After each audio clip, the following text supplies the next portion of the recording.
It's dark in here. Wait here, Mr. Morris. I think the light switch should be somewhere over here. Why did I have to get roped into this? What was that?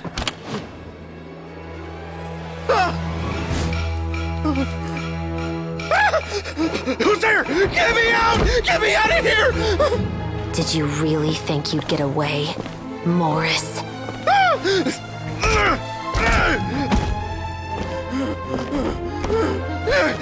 You've got the wrong guy! It wasn't me! I'm not the killer! You know, Eliza died a far more heroic death than this. She fought your assassin to the end, to save the children she had hidden beneath the floorboards.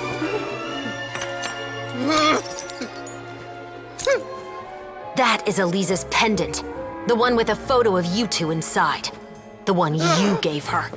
Ring any bells? It's a fake! It has to be! There's no way! No way your assassin didn't destroy it, you mean?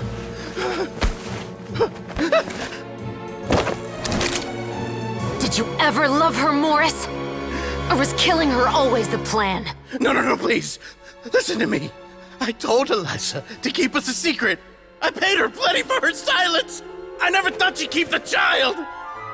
Everything was gonna come out, and I had no choice. She'd force my hand. No!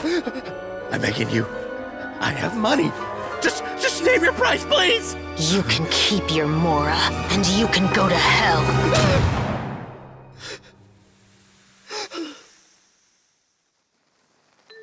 I'm Captain Shavraz of the Special Patrol. Morris, you're under arrest for Eliza's murder.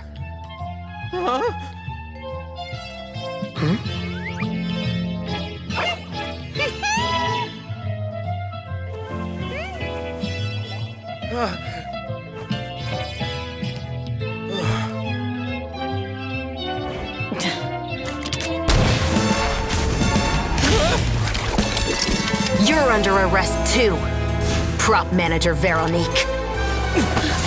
Or perhaps I should call you the Second Musketeer.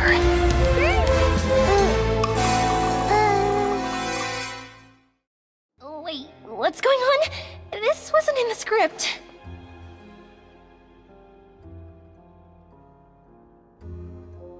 Drop the gun, Veronique. Why? Why would you keep me from exacting revenge on this heartless monster? Drop your weapon. This is my final warning.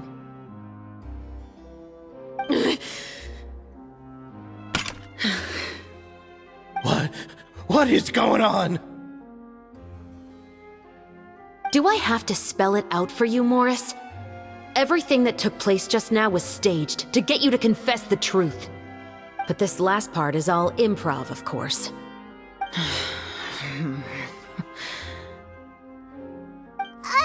Shavraz, you told us you wanted us to help you stage a play. You never said anything about the Second Musketeer.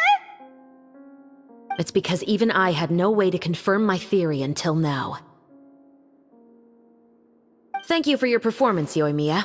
Could I trouble you to go and bring in the other Special Patrol members? They should be on standby just outside. Oh, and please tell the other cast members not to worry about us. We'll be rejoining them shortly. On it!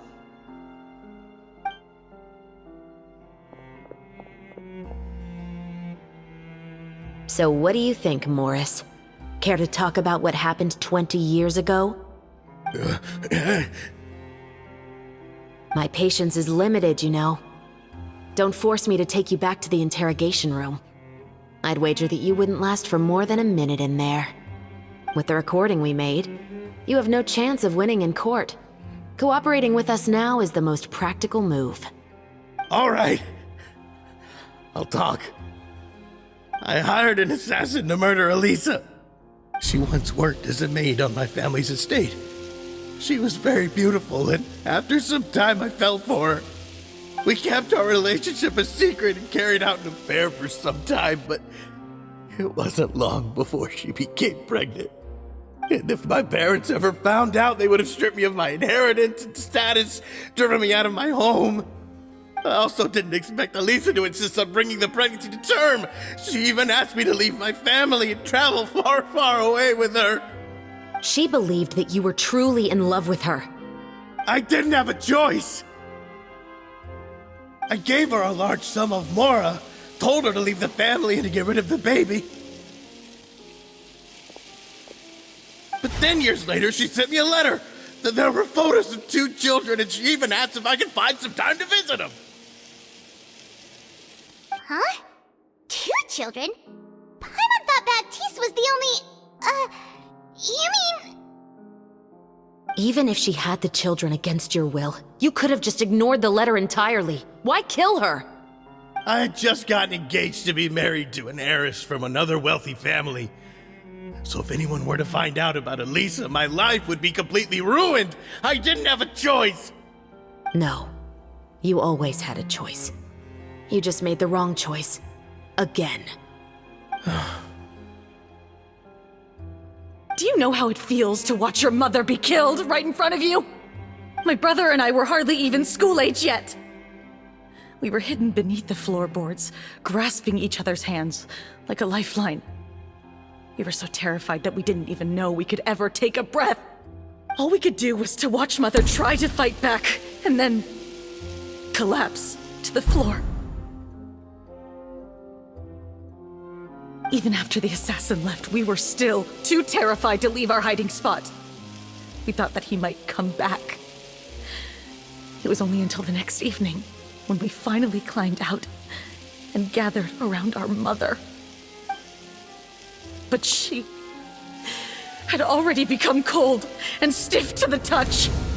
You made up your mind right then and there to bring this case to light. Not only that, we resolved to get our revenge. And that's why you became the Musketeers. No, that's why I became a musketeer. The man from before was also killed by me. My brother had nothing to do with it. I figured as much. You did? I once told these two that he didn't look like a killer to me. His confession from that night also rubbed me the wrong way. I think what really tipped me off was, how could I not feel a sense of regret in him? Huh? He confessed faster than any criminal I've ever met, but he didn't say a single word about you. He insisted that he was the sole perpetrator in the case. But after the questioning ended, I disassembled the musket we dug up from his backyard, put it in front of him, and told him to reassemble it. Wanna guess how far he got?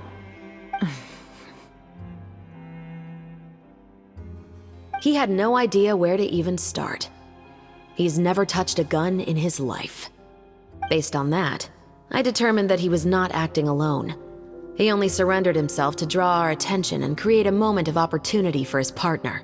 So, I decided to play along. And as expected, the second musketeer followed us without hesitation once she saw Morris get separated from the rest of the cast.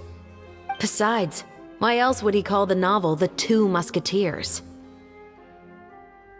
But how did you know it was Veronique? I figured it out the moment Baptiste told me his father's name. That so-called financial crisis was all just a ruse. He just wanted to sign up as the investor and then leave the film without any source of funding. After all, he has a vested interest in minimizing the reach of this story. It's really just the same thing as what he did to Elisa all those years ago. Human scum. But then Xavier pulled out all the stops and got the film made against all odds. Morris couldn't have that. With the killer in custody, he figured it was safe to act. And so he came to visit the set today, just as I expected. Wait, so you were behind all those mishaps today?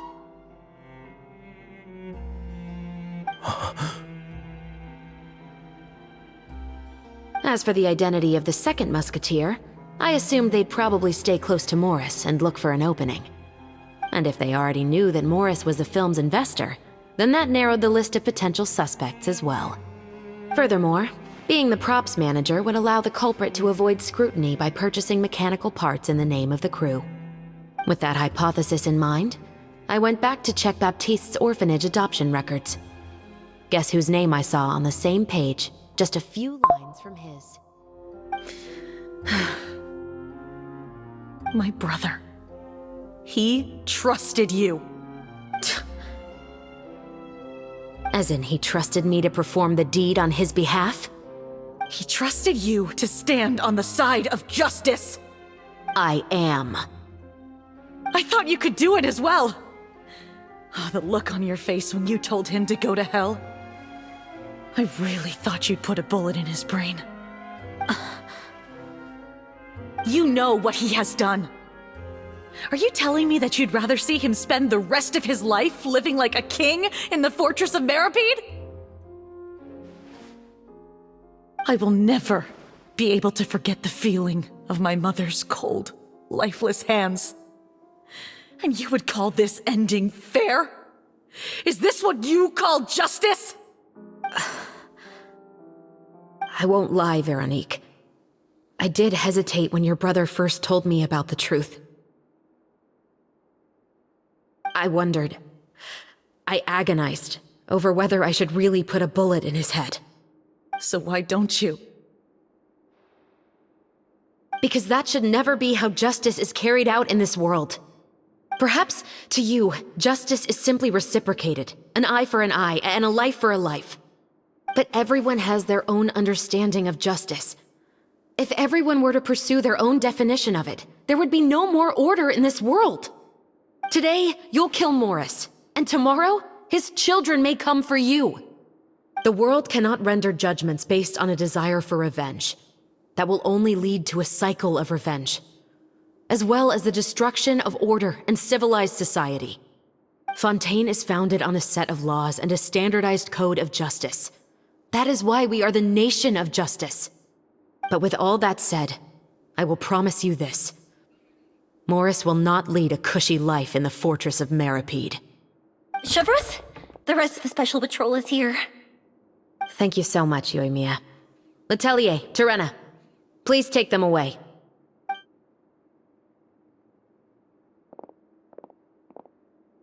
I still can't agree with your reasoning. I know. Justice has not been delivered. At least, not today.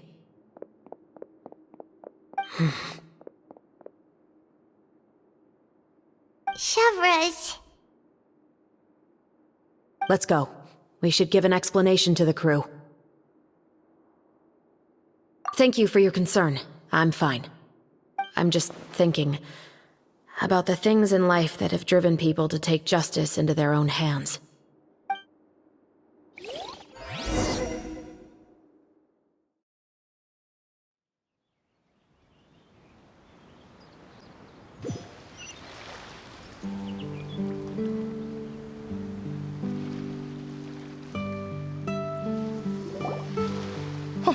Who would have thought Morris would turn out to be...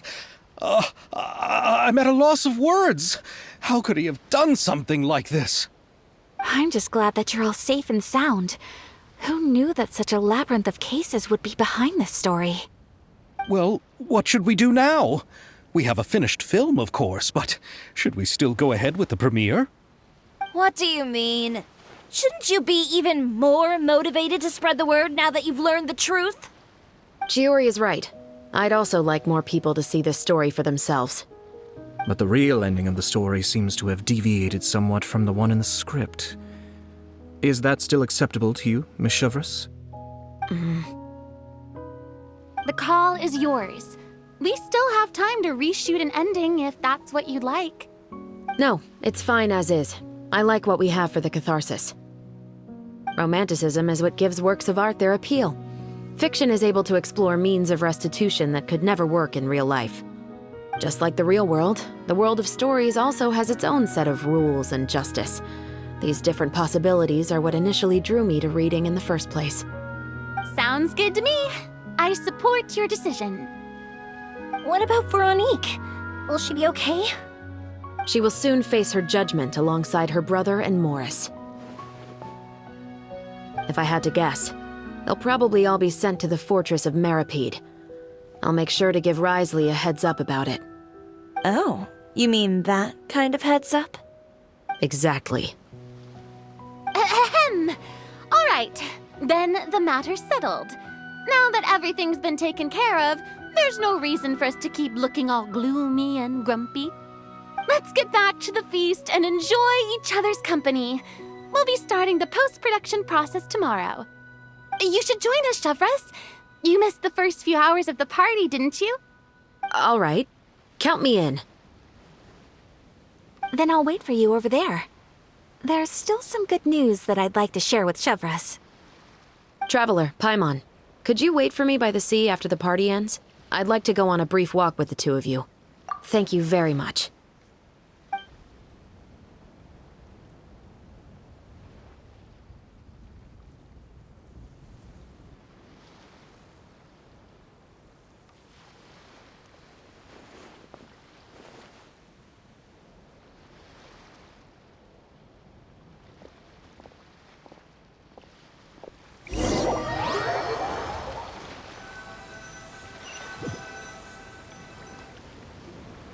Sorry for the wait. Oh, we weren't waiting long at all. Is there something else you wanted to tell us? No, I don't have anything new to share. I just felt that since you were my investigation partners, I should have another conversation with the two of you.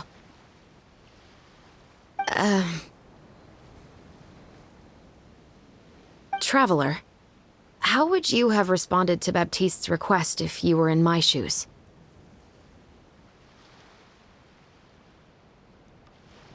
When I was young, my father often took me here to swim. We'd come rain or shine, even when it was freezing cold. He told me that swimming was the best activity to train one's strength of will. You could never give up before reaching the shore, especially when the water was cold. Oh? Why's that? Because the moment you give up would be the moment you die. At that point, I still hadn't received my vision. One winter, the chilly wind felt almost like knives on my skin, and the seawater was so frigid that it numbed my toes the moment I stepped in. I cried and begged my father to spare me from having to swim across, but he wouldn't listen. He used to be a member of the Special Patrol as well. You could say it was his way of educating his children. That sounds awful. When he saw that I wouldn't stop crying, he just picked me up and tossed me into the icy water. The bone-chilling cold took away my senses. I couldn't feel anything but fear and rage. I waited for my father to save me, but one look and I knew he'd already started swimming for the opposite shore. I realized that if I were to give up, I really would die right then and there. I used all of my strength to try and catch up to my father. Those few minutes felt longer than my whole life up until that point. I did, however, make it to the other side. I've never felt afraid about anything in my life after that, nor have I ever cried again. That way of teaching would have never worked on Paimon. Yeah, I don't think that was the right method for anyone. It's just that, working now as I am in the pursuit of justice, I still sometimes feel like I've been tossed into that winter sea all over again. The anger and the helplessness. Chevres. But the worse I feel, the more I know to never give up. The alternative would be to forever lose myself among the waves. Anyway, how about a race? Neither of us will drown, but we can still see who swims faster. You guys go ahead! Paimon will grab the clapperboard to mark the start of the race.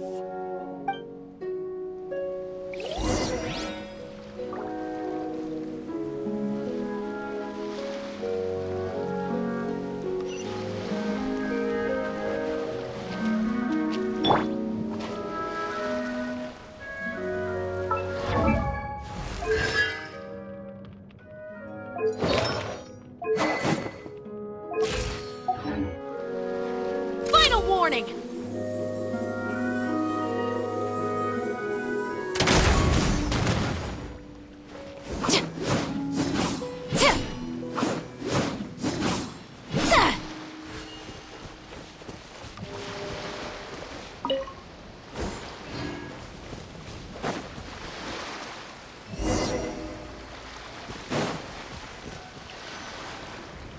Sorry for the wait. Oh, we were... No, I don't... Traveler. How would you... Is that so? When I was young, he told me that... Oh? Because the moment one winter, I cried. That sounds... When he saw that the bone chill... I waited... I used all... I've never felt afraid about... And That way of teaching... yeah, I don't think that was... It's just that... Working now as I am in the pursuit of justice. Chevra... But the worse I feel... Anyway, how about a race?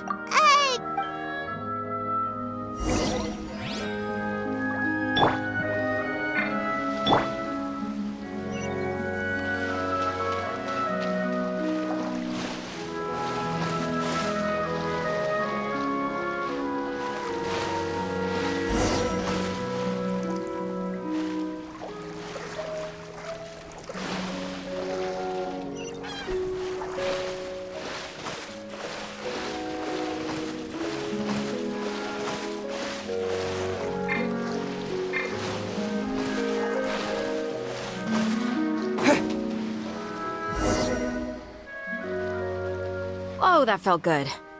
You were so fast in the water, Chevras! You were swimming even faster than Paimon can fly! So, about the Special Patrol, did you join because of your dad? Partly, but I'd say I was more inspired by the heroes I read about in stories growing up. Oh, so it's due to your love of stories!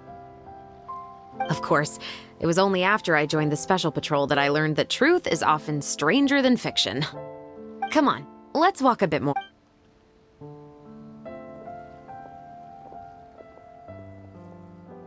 To be honest, I do sometimes question whether the decisions I make are the right ones. But I know that no matter what, I must keep swimming. Because the only thing I've got my eyes on is the shore in the distance.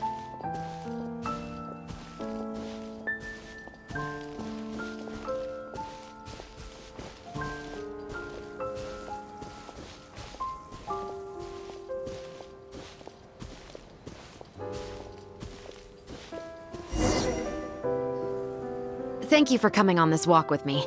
I feel a lot better after getting all that off my chest. Huh. We're nearly back at Baptiste's house. Huh, you're right. I didn't realize we were so close. He really did plant a lot of flowers. It's just like how he described it in the story. Huh? Wait. Paimon, Traveler, look! The rainbow roses in the garden. They're in full bloom now.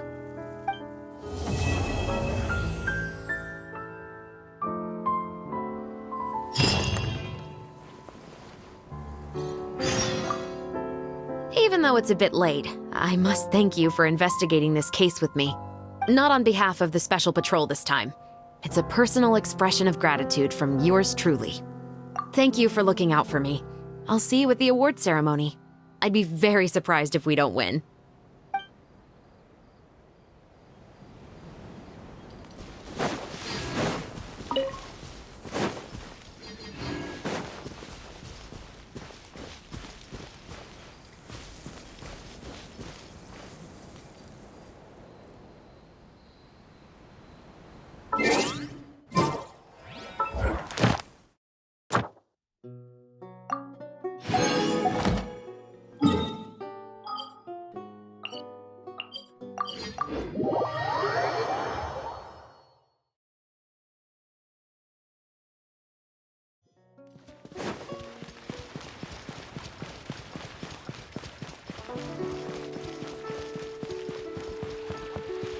Ad Astra. Thank you for Ad Astra.